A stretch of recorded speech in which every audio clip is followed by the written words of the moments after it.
and do.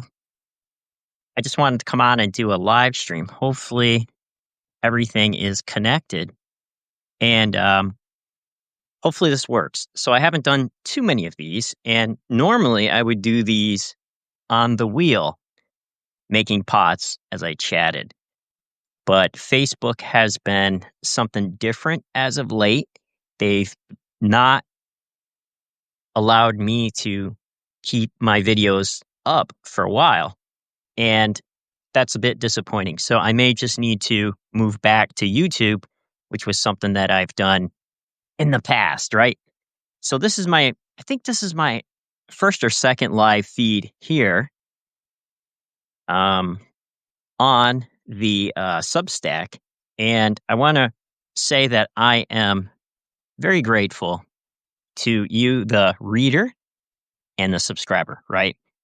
I only write for one person, myself, and one other person, and that is you, right? I write for me first, and I write to get things out of my brain, influenced a whole lot by the ideas of the marketing expert and author Seth Godin, because his ideas resonate with me as a creator and using empathy, generosity, and gratitude to bring people in with my story that I'm trying to tell, hopefully before I pass on, right? Because if you don't create that story and talk about it, somebody else will. And they may not tell it the way that you want, right? If you leave that up to somebody else. So here I am, limited time. It's all limited time. So at the bottom of every post, I think I'm over 540 of them now, last I checked. A lot of them, the majority of them, you will see if I live to be 86, how many days I have left. That's put in there to create a sense of urgency. And that was inspired by the book Man's Search for Meaning by Viktor Frankl. It's an amazing book. And apart from the pots and apart from working at the big paper factory, I love books. I love reading. I love world religion, mythology, and probably one of the biggest influences way back on both my work and my ideas about my life was the book Power of the Myth by Joseph Campbell. I ended up becoming a huge Joseph Campbell fan, and that was well over 25 years ago now. And I ran into the works of Joseph Campbell by a professor of world religion when I was at Keystone Junior College for Art. And that whole thing was an amazing experience and one that I'll never forget. Right. So the professor there, she allowed us to come and sit in on the class, even if we didn't pay. And she said, you can come in, you could even sleep in here if you want, because like Carl Jung, she believed that you would absorb what she was saying subconsciously, right? And it was just an amazing experience. So after that, I started collecting the works of Joseph Campbell and reading. And then I had this huge, um,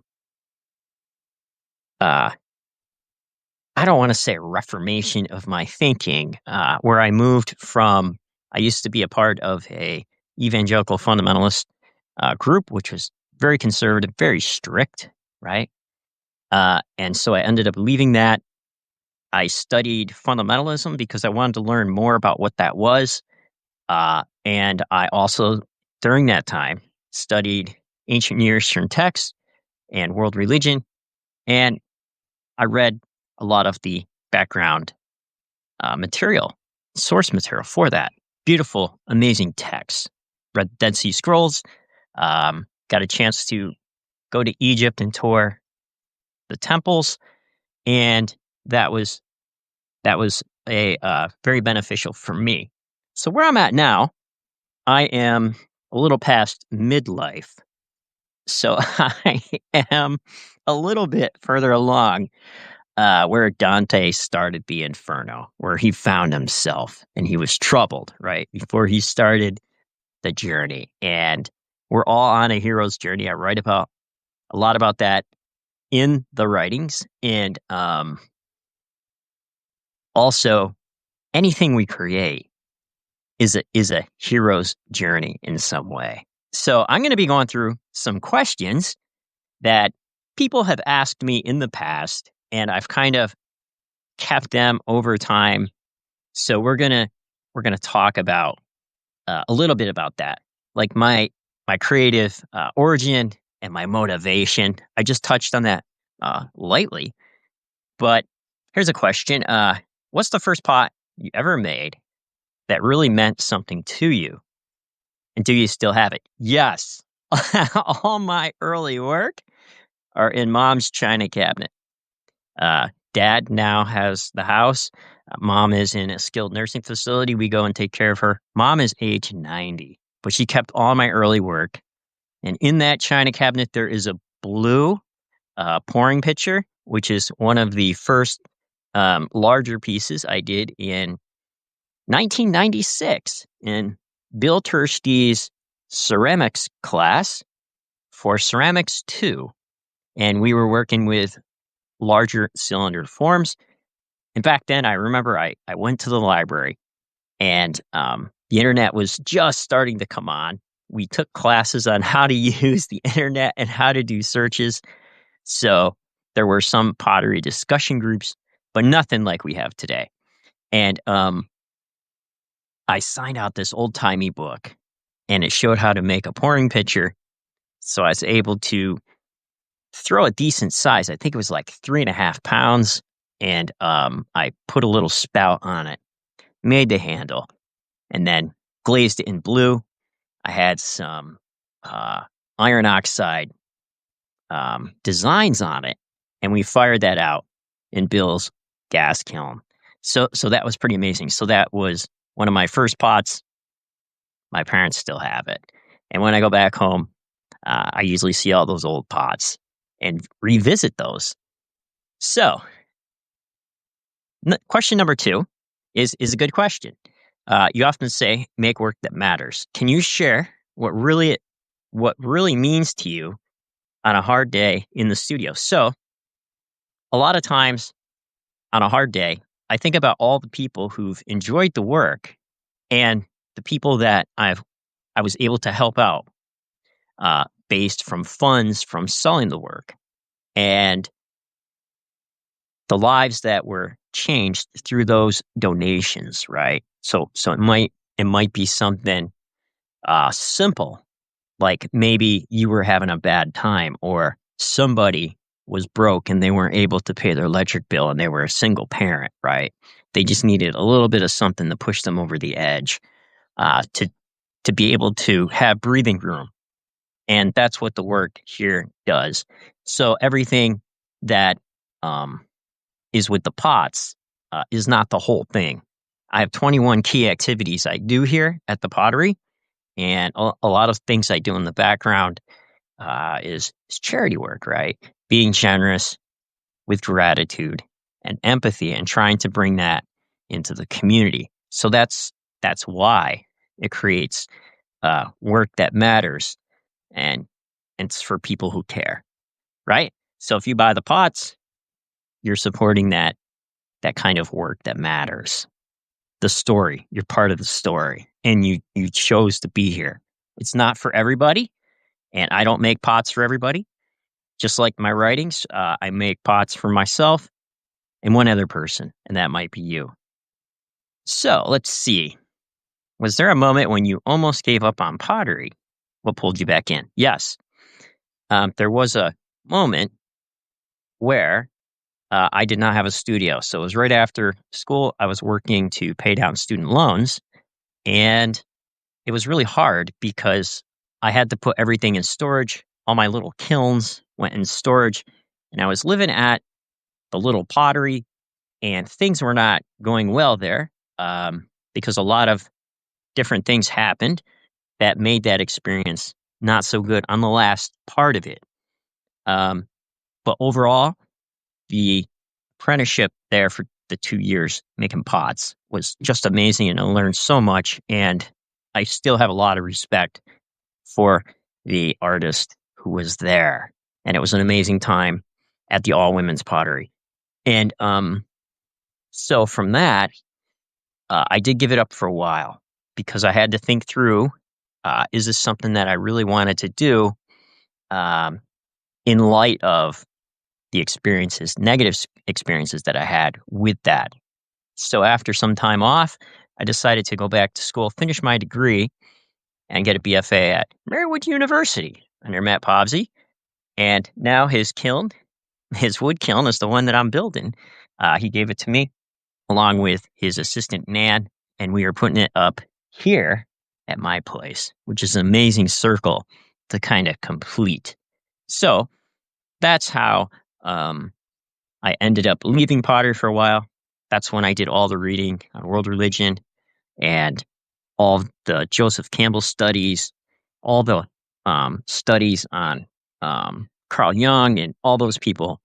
And so when I came back into it, I better I was able to have different tools to tell stories with the work, and I'm still working on that. So let's talk a little bit about. Can you walk us through a typical day in the studio?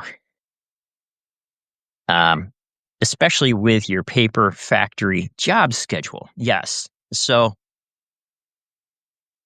in my idea of it, you do not need permission to be a writer. You do not need permission from anybody else to be a potter. Writers write, runners run, potters make pots. It doesn't. It doesn't matter what you do outside of that. Also, so part of this whole process is dictated right around my work schedule, which are 12-hour rotating days between nights and days, 223 schedule. So that means sometimes I will only have, like today, I have a day and a half off. Then I need to be back in Thursday morning. And then I'll work Thursday day, 12 hours, Friday day, 12 hours on the 4th of July. And then I'll have Saturday off. So you'll have a 3-day weekend. So all of that dictates what kind of pots I make, the forms I make, how I get them dry. And a lot of times it feels very rushed because I have limited amount of time. So that has forced me to come up with ways to be innovative and efficient, as much as I can be. So that means working with clay bodies that may be able to dry fast, um, figuring out how to create a warming box to warm pots fast, figuring out ways and the limitations on the clay body for the firing process, faster ways and efficient ways of glazing and decorating the pots. And I think even gravitating towards the gas, the gas updraft kilns, because every pot comes out looking a little bit different because of the way the flame hits it. So that helps me be more efficient because I don't need to design every single pot.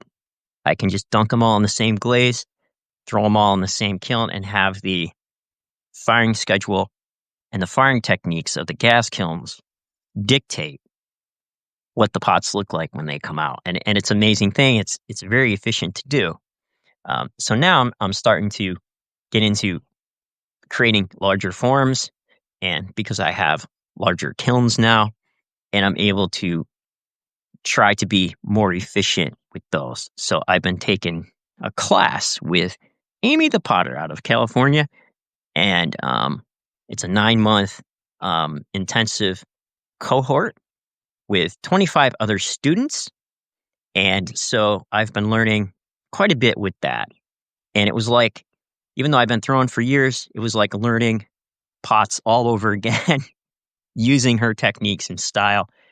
She's very good with the production part of it, and that's something that I needed.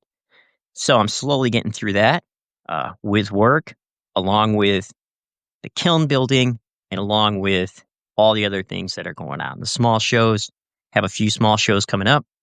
So that is all dictated by my work schedule.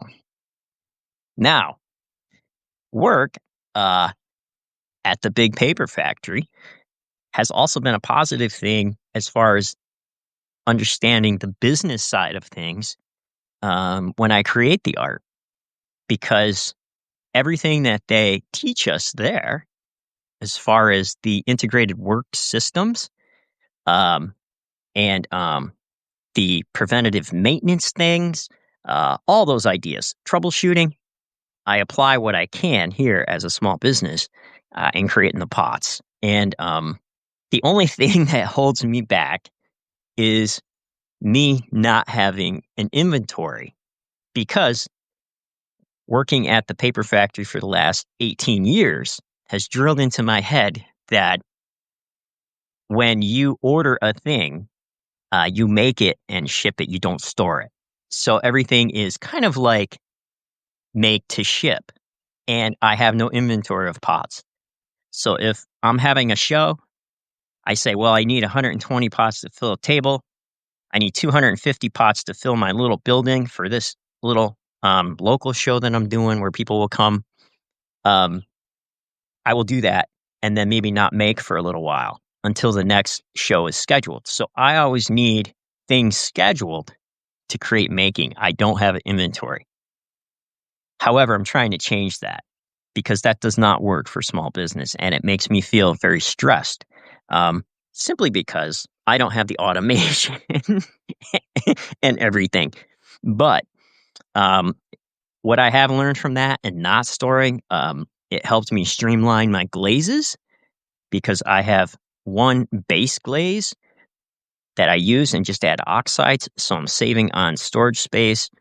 I'm thinking about more ways to be efficient on how I make the pots, um, doing runs of pots that are almost the same. So I'm not constantly going back and forth between different forms. So when I make mugs, I might make 36, like a kiln load of mugs um, or more, and then get into bowls, make a bunch of those, and then fire them all in separate um, tumble stacked at times for the first firing, and then all glazed all together. So when I do things to create for shows, it's all made as part of a family. And so that adds a certain style. They all look like cousins through all the pieces. And that has made it a lot of fun to work with, very efficient. And so some of the part of production work, production planning has gone into my small business. So um, let's see, another question. What's your favorite part of the process? Throwing, trimming, glazing, or firing? Firing, for sure. I enjoy firing the Olympic updraft kilns. I like figuring out the different firing schedules, what I can do with those, and how I can manipulate the pots. Um, Layering with carbon trapping, which means you're smoking out the kiln and you're having some of that smoke be trapped in the glaze on top of the color, which is on top of texture patterns. And so you get this layering effect and also how the flame hits it, a modeling effect. So if you look at a mug, there are multiple layers to it. And so I'm trying to build those layers. Um, right now, I'm working on, I have some ideas floating of maybe putting some language. I have done Hebrew pots, um, but I want some of those sayings maybe from the Epic of Gilgamesh, cuneiform, underneath those glazes. So people who know, like that, like that one person who studied ancient Near Eastern texts would be like, oh man, this is from the Epic of Gilgamesh. And so I would like to do that. Um, and then layer things over top. So yeah, so that's kind of like what I enjoy most about the pottery process is the firing. Let's see. Do you have any studio rituals before you start making? Music, coffee, quiet, or chaos? Um, that's a good question. I think that right now it's just coffee. Um, because for the most part, when I come into a project, it may be because of work, a little bit late getting started, or because I need to relax mentally, right? So then it appears that I am procrastinating. And then I need to do this um, large work, large body of work marathon. Sometimes I may stay up all night throwing and just to get work done. And then what comes out of that is, and even the firing is dictated around, like I was saying before, work and my time off and what I can possibly get done with time and money. Because time and money always limit what you can do with projects, right? There's a beginning, middle, and end. And a lot of times I find if I have open ended projects, I may not, um, if there's no finish time, right? If I don't put a deadline, they last forever. so, so I need deadlines for sure. Let's see here. So, how did you get into carbon trapping and gas firing? What draws you to those techniques? So, way back at the all women's pottery, I got this little gas kiln and it was so easy to hook up. I did not need to pay for electric or anything. I could just hook it up to two 20-pound tanks and fire out a raku firing or do a cone six firing um, mid range with that little kiln. And it was funny. You could fit three shelves in it. You could fire 12 bowls at a time because you put four bowls for a shelf and there was three shelves. But I could put 30 mugs in there. So I still have it. And it's still going strong. I use it for raku now. But that's how I first got into firing gas was at the all women's pottery firing raku. So that was a lot of fun. And I think that when I got into carbon trapping, I had a bunch of wood sitting on my kiln for some reason, like these wood chips. And I was like, oh, I wonder if I were to throw these wood chips down the hole on shutdown and then cover it up and let it smoke out in there, if I could get some kind of reduction. And most of the carbon trapping that people do happens at lower temperatures. So I wasn't even sure if I would be able to capture that into the glaze. And for sure, I was able to. So if you hang on a second, I'll show you. I'll show you one of those.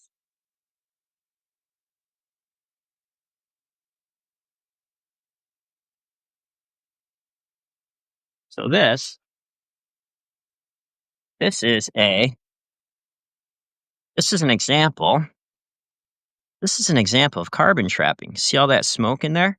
And this is done with reduction, a high copper glaze, and this is a little teacup that I made. It's kind of like maybe a Japanese inspired teacup. And so all those smoke lines get into the clay body, into the glaze, and it gets trapped there. So I've been working with that for quite some time now and trying different things, trying different combustibles down the center, closing it off, and also different firing schedules. Uh, so I may add combustibles halfway through the firing and then more later. So I'm practicing with the techniques. Not all of them work. So and I have a lot of practice pots.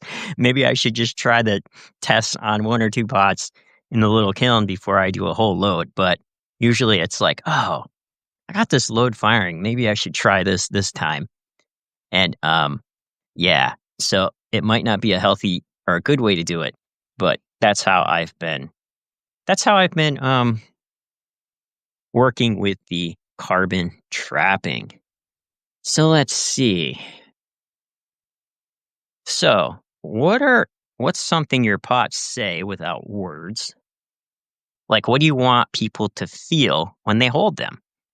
Um, I think that the idea of somebody taking something that you took time, it's kind of like when people read the work that you write.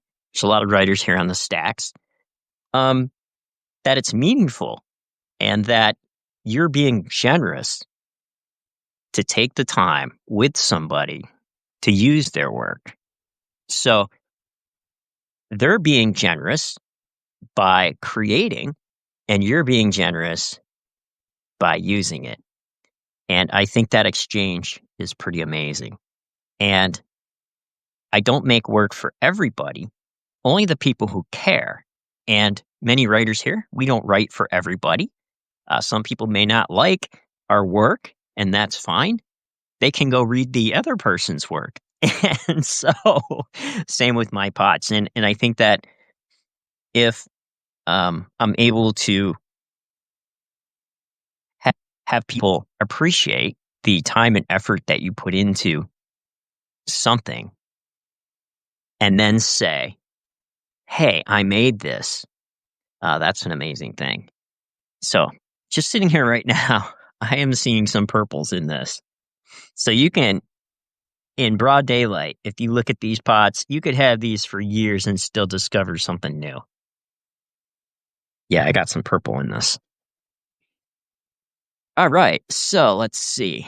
Is there a form you keep coming back to, a shape that feels like home? Mugs. Mugs are the staple, right? If you're going to eat and you're a potter, you better make mugs because mugs pay the bills. And there's a million ways to make a mug, and I've only seen a few. So it's a good thing that people collect mugs. Okay. I don't need to copy anybody else's mug. Some people might, but there's a million ways to do it. So mugs is the form that I always come back to. I always enjoy throwing mugs.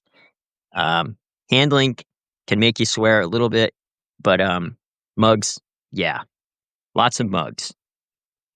All right. So, oh, here's a good question. You've written the Pottery Dailies for over a year now.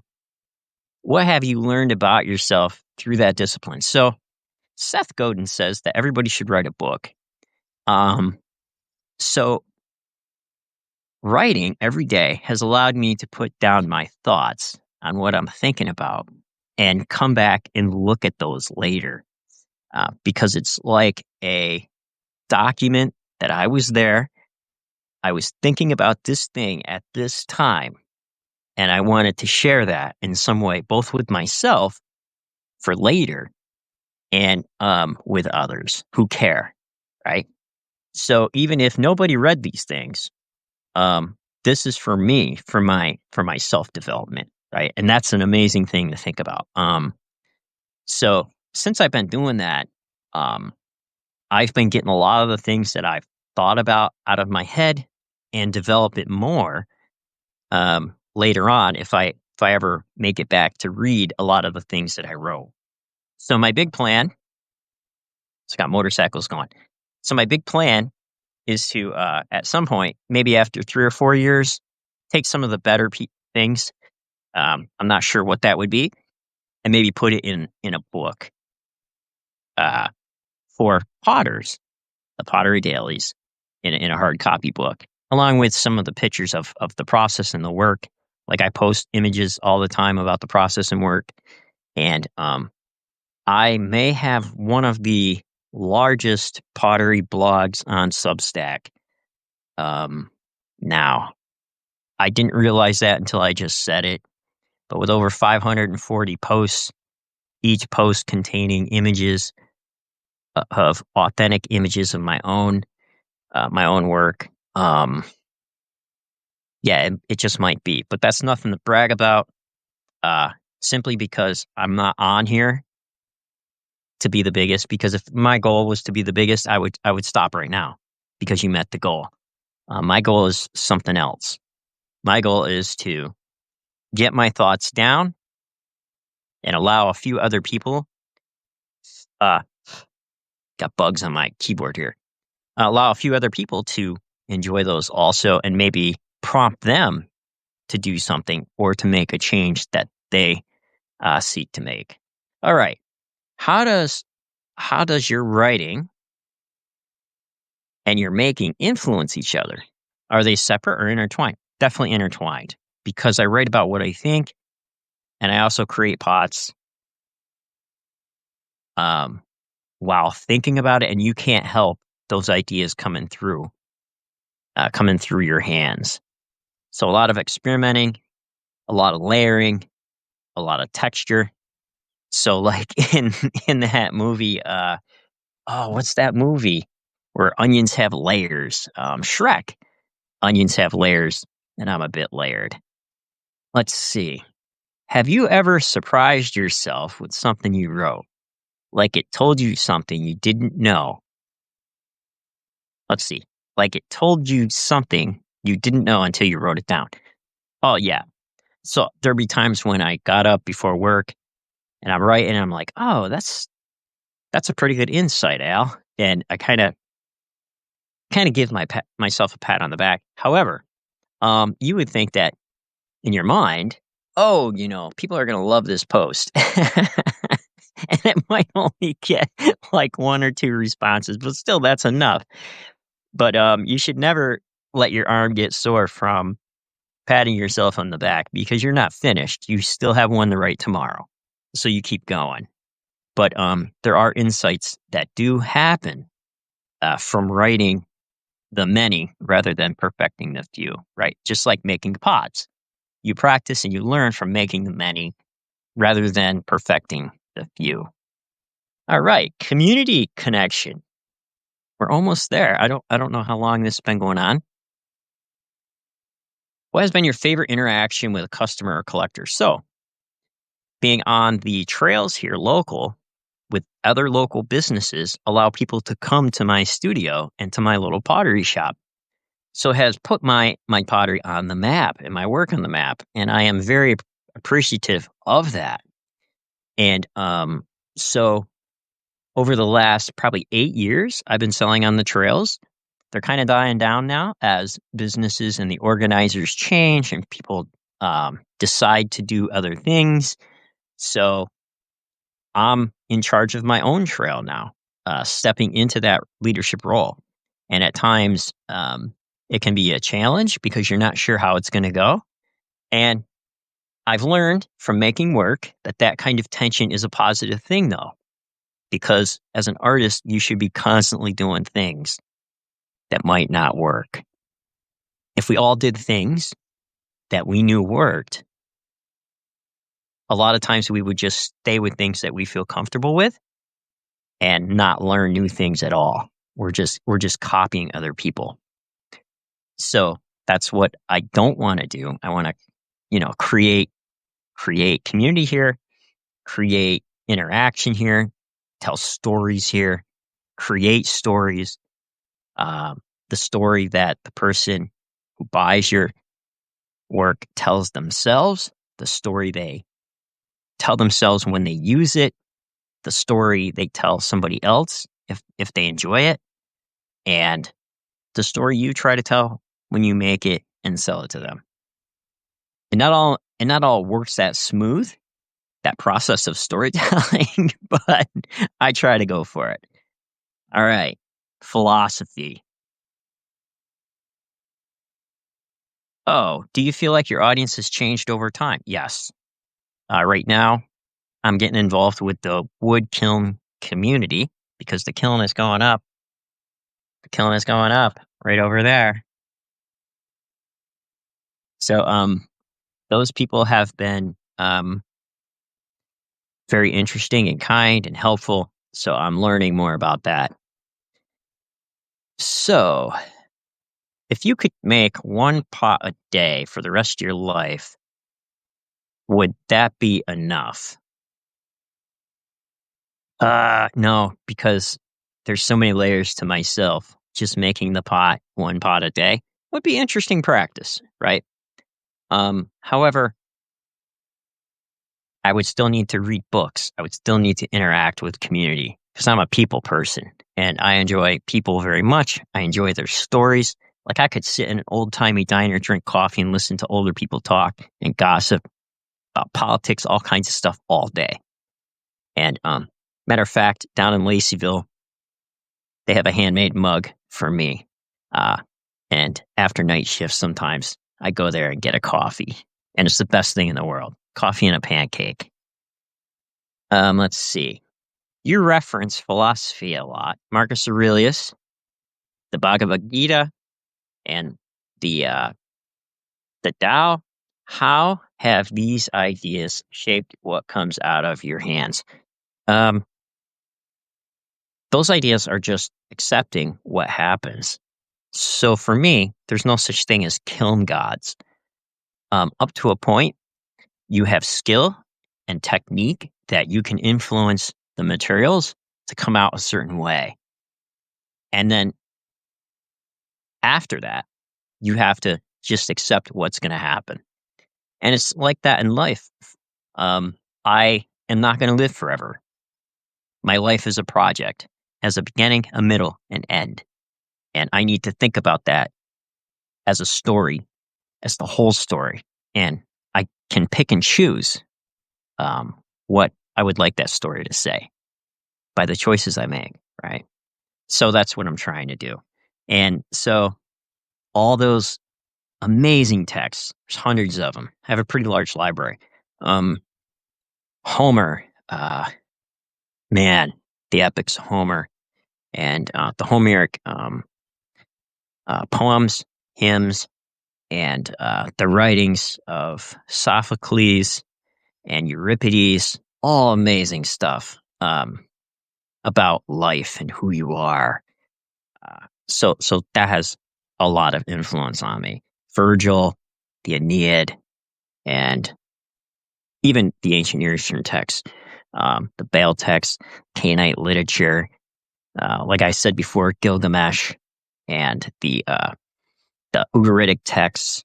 So I have read a lot of those. Let's see. What is something you failed at recently in the studio, and what did it teach you? Humility. So I think that you're always going to have cry pots that will go on your cry pile. And as I was saying before, if you're not trying things that might not work, you're not trying hard enough.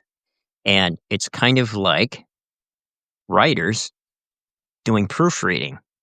And not everything that you write, a large portion of what you write, isn't going to get published or you would want read by other people, right?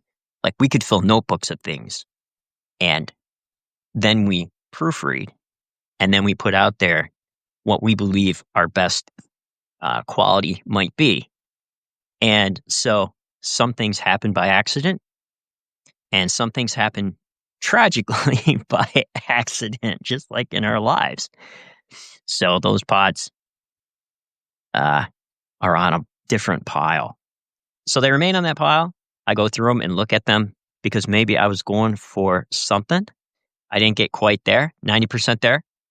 And then I go back and retry that, right? So the cry pile is useful because you can go back and find things, just like we're going back through notebooks of writings and finding things that maybe we want to try to make better. And the only thing we can do in this life is try to make the good better, right? Every day we're creating something. It's a hero's journey creating, and every day we try to make the good better. All right, let's see. What are you most excited? Let's see. Looking ahead, what are you most excited about in your work right now? Any new directions or projects? Yeah, brewing. So I want to create 3 large fermenters and brew beer. And I have the space, the kiln space to fire out those fermenters. And I want to do it in an old-timey fashion. There are some old-time ancient Near Eastern beer fermentation recipes out there. So I want to try those. And I want to do it in handmade pots. And maybe when you come by, you can buy a mug and I'll put some beer in it for you to try. So that is what I'm working on now. I wanted to, as I said before, write cuneiform on pots or have it stamped on. I just need to get a decent section of the Epic of Gilgamesh, what tablet that might be, maybe create a stamp or a section of that in 3D printing to have it show up right on the pots, or learn cuneiform with a reed and poking the holes. It's very challenging to learn. I have all the material on how to learn it. My buddy Richard is an ancient Near Eastern guru. He has a huge library also, and he's the person that got me into the ancient Near Eastern text. And um, because he was in the class of the world religion class that I took way back, and Richard is amazing. So he loans me all kind of material, and he still does. Like way back he did, and he still does today. So I just need to talk to Richard. Let's see. If someone watching this wanted to start making pottery or build a creative life, what's one piece of advice you would give to them? Start now, right now. You're not guaranteed tomorrow. Yesterday's already gone. You could fall over right now and your story would not be told. All these people who wait to try things when they retire, you may not retire. You could fall over getting the mail, right? You could fall over getting the mail. So with every post that I write, I'm reminded if I live to be 86, I only have 13,008 days. 13,008 days. So if you think about that, start what you can now. Because if you start, the muse will help you.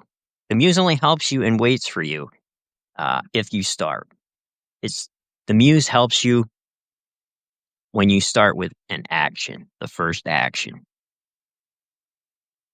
Sometimes that first action is just showing up. So that's what I did here today. So hopefully you can start something. Do not wait. Do not wait. Time is far too short. And you only get one chance in this life. And time is all we have. You should spend it in the ways that you can tell your story if that's what you choose to do. Maybe we are fine helping others tell their story. Maybe we're fine with that. Maybe we're fine with just living our lives, going to the paper factory, working every day, and being not creating. However, for me personally, there's a sense of urgency to do all these things.